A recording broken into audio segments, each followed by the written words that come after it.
Elizabeth lahir pada tahun 1533 sebagai putri Raja Henry VIII dan Anne Boleyn. Sejak awal, keberadaannya sudah berada di pusat ketidakpastian politik. Henry VIII memutus hubungan dengan Gereja Katolik Roma demi menikahi Anne, sebuah keputusan yang memicu kontroversi besar di Inggris. Dalam konteks itu, kelahiran Elizabeth bukan hanya peristiwa keluarga kerajaan, tetapi juga bagian dari dinamika agama dan kekuasaan. Masa kecil Elizabeth diwarnai perubahan status dan kedudukan. Setelah ibunya dihukum mati pada tahun 1536, Elizabeth dinyatakan tidak sah sebagai pewaris tahta.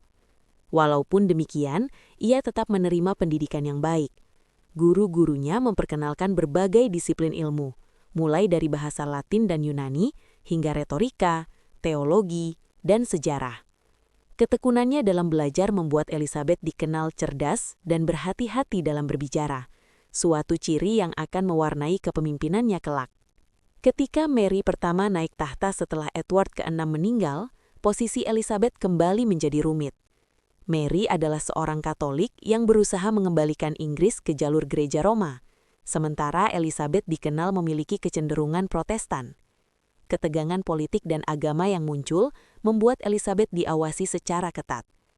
Pada tahun 1554, ia bahkan ditahan di Menara London karena dituduh terlibat dalam pemberontakan Wyatt.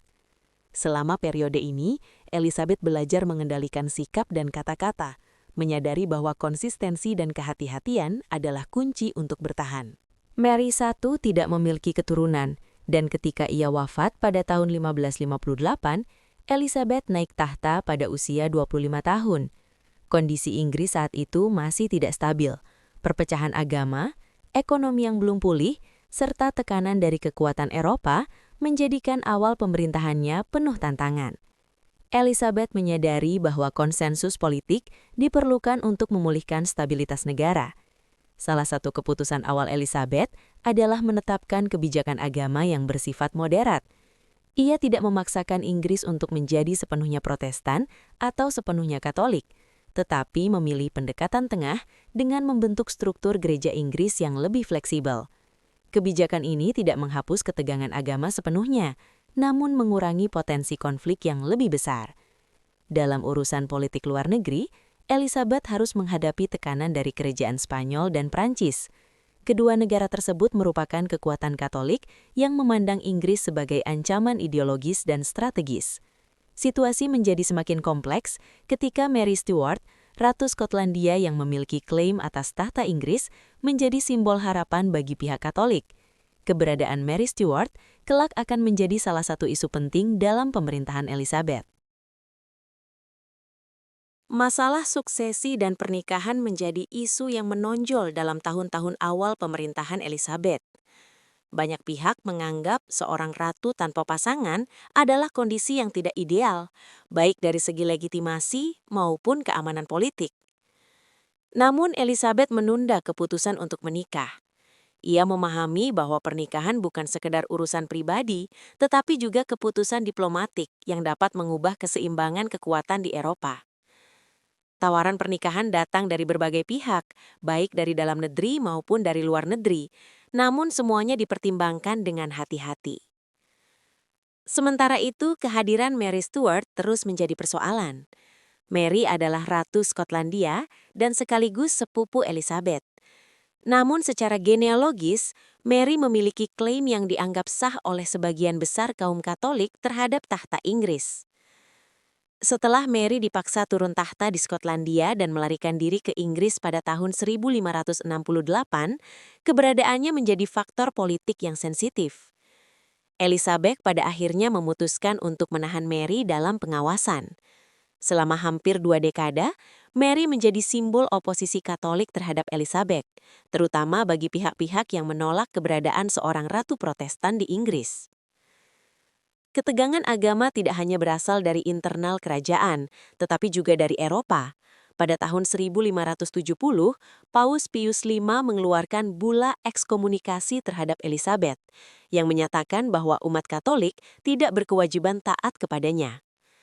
Dokumen ini memperburuk situasi karena memberikan legitimasi bagi rencana-rencana pemberontakan dan intervensi asing. Elizabeth menanggapinya dengan kebijakan yang lebih ketat terhadap kegiatan Katolik, meskipun tetap menghindari langkah-langkah ekstrim yang dapat memperdalam konflik domestik. Hubungan antara Inggris dan Spanyol memburuk secara bertahap sepanjang dekade 1570-an dan 1580-an.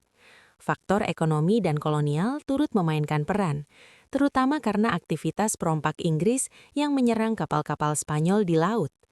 Sir Francis Drake adalah salah satu tokoh yang terlibat dalam operasi semacam itu, dan keberhasilannya meningkatkan ketegangan diplomatik. Di sisi lain, dukungan Inggris terhadap pemberontakan di Belanda melawan kekuasaan Spanyol memperparah situasi. Ketika tekanan politik dan agama semakin menguat, Spanyol akhirnya memutuskan untuk melakukan intervensi militer.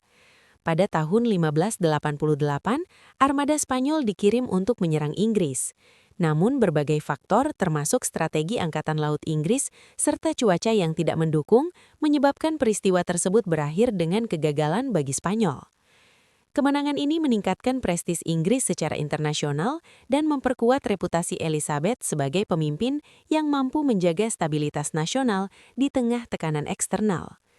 Kegagalan armada Spanyol tidak menghentikan ketegangan sepenuhnya, tetapi Inggris mulai menunjukkan diri sebagai kekuatan maritim yang semakin kuat.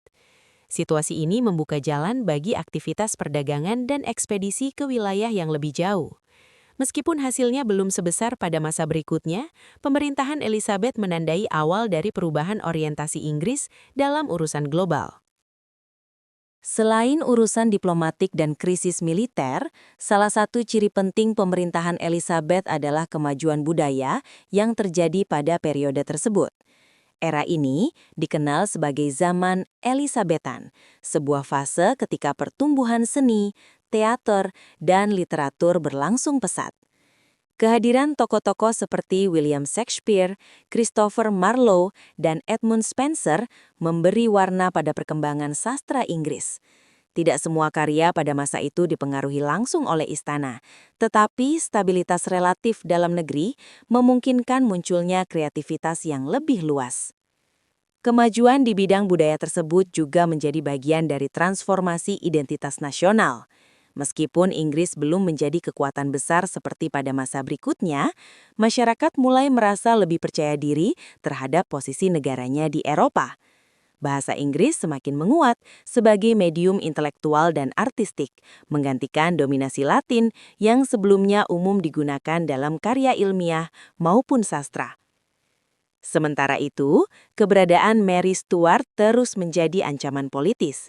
Selama bertahun-tahun, berbagai rencana plot yang melibatkan Mary terungkap, terutama dari kelompok Katolik yang berharap dapat menggulingkan Elizabeth.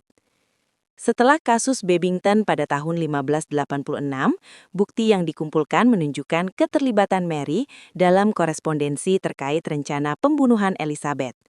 Situasi ini mendorong pemerintah mengambil langkah tegas.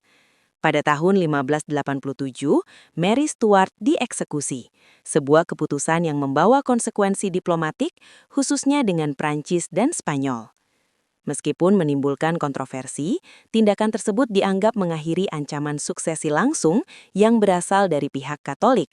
Memasuki dekade terakhir pemerintahannya, kondisi Elizabeth mulai menunjukkan perubahan. Para penasihat penting yang mendukungnya sejak awal, seperti William Cecil, wafat pada periode ini. Generasi baru pejabat yang muncul setelahnya tidak selalu memiliki kedekatan emosional ataupun keselarasan pandangan dengan sang ratu. Selain itu, persoalan ekonomi, peperangan yang terus berlanjut, serta tekanan fiskal menyebabkan munculnya ketidakpuasan di sebagian masyarakat. Urusan pribadi Elizabeth juga menjadi perhatian. Statusnya sebagai ratu yang tidak menikah telah menjadi isu sepanjang pemerintahannya. Namun menjelang akhir hayat, posisi tersebut semakin menimbulkan pertanyaan mengenai suksesi. Tidak adanya keturunan langsung menjadikan masalah pewarisan tahta sebagai perbincangan publik. Pada akhirnya, James ke-6 dari Skotlandia menjadi kandidat yang paling kuat dan diterima oleh banyak pihak sebagai penerus Elizabeth. Elizabeth wafat pada tahun 1603 setelah memerintah selama lebih dari 4 dekade. Pemerintahannya sering dianggap sebagai salah satu periode yang penting dalam sejarah Inggris karena berhasil mencapai stabilitas nasional setelah masa konflik agama dan krisis politik yang panjang. Warisan dari era Elizabeth bukan hanya dalam bentuk kebijakan atau kemenangan militer, tetapi juga dalam penguatan identitas Inggris serta berkembangnya seni dan kebudayaan. Dinasti Tudor berakhir dengan wafatnya Elizabeth, dan tahta berpindah kepada James VI dari Skotlandia yang kemudian menjadi James I dari Inggris. Peralihan ini berlangsung relatif damai jika dibandingkan dengan krisis dinasti sebelumnya. Situasi tersebut memperlihatkan bahwa pemerintahan Elizabeth berhasil menciptakan fondasi politik yang cukup kuat untuk memastikan kontinuitas kekuasaan. Dalam kajian sejarah modern, pemerintahan Elizabeth sering digambarkan sebagai periode penting dalam pembentukan identitas nasional Inggris. Perkembangan bahasa, seni, dan teater memberikan kontribusi besar terhadap kebudayaan Inggris. Di bidang pemerintahan, cara Elizabeth mengelola hubungan antara mahkota, gereja, dan parlemen menunjukkan pola baru dalam sistem politik Inggris yang kelak berkembang menuju bentuk konstitusional. Secara keseluruhan, pemerintahan Elizabeth menandai sebuah fase transisi antara era pertengahan dan periode modern awal dalam sejarah Inggris. Faktor-faktor seperti stabilitas domestik, konsensus politik, dan ekspansi budaya merupakan elemen yang menonjol dalam periode tersebut. Meskipun terdapat tantangan dan konflik, pemerintahan itu meninggalkan dampak jangka panjang yang masih terlihat dalam perkembangan Inggris pada abad-abad berikutnya. Penilaian terhadap pemerintahan Elizabeth sering dilakukan dengan melihat konteks sejarah sebelum dan sesudah ia berkuasa. Ketika ia naik tahta, Inggris berada dalam kondisi yang rapuh akibat pergantian agama, instabilitas dinasti, serta tekanan dari luar negeri. Ketika ia wafat, Inggris muncul sebagai negara dengan identitas keagamaan yang lebih jelas, struktur pemerintahan yang relatif stabil, serta reputasi maritim yang semakin diperhitungkan. Perubahan tersebut tidak terjadi secara mendadak, tetapi merupakan hasil dari kebijakan yang bersifat gradual dan kompromistis. Dari sisi agama, Elizabeth memilih pendekatan moderat dengan menghindari tindakan yang dapat memicu konflik besar. Meskipun demikian, kebijakan tersebut tidak sepenuhnya menyelesaikan persoalan, karena ketegangan antara kelompok Katolik dan Protestan terus berlangsung sepanjang pemerintahannya. Namun keputusan untuk tidak memihak secara ekstrem memberikan ruang bagi terciptanya stabilitas politik yang diperlukan bagi perkembangan negara. Dalam bidang politik luar negeri, keberhasilan Inggris menghadapi Spanyol pada tahun 1588 sering dianggap sebagai titik balik. Kemenangan tersebut tidak hanya melemahkan ancaman langsung dari Spanyol, tetapi juga memperkuat kepercayaan diri Inggris dalam menghadapi persaingan kekuatan Eropa. Walaupun Inggris belum menjadi imperium kolonial pada masa itu, langkah-langkah awal dalam bidang pelayaran dan perdagangan mulai terlihat.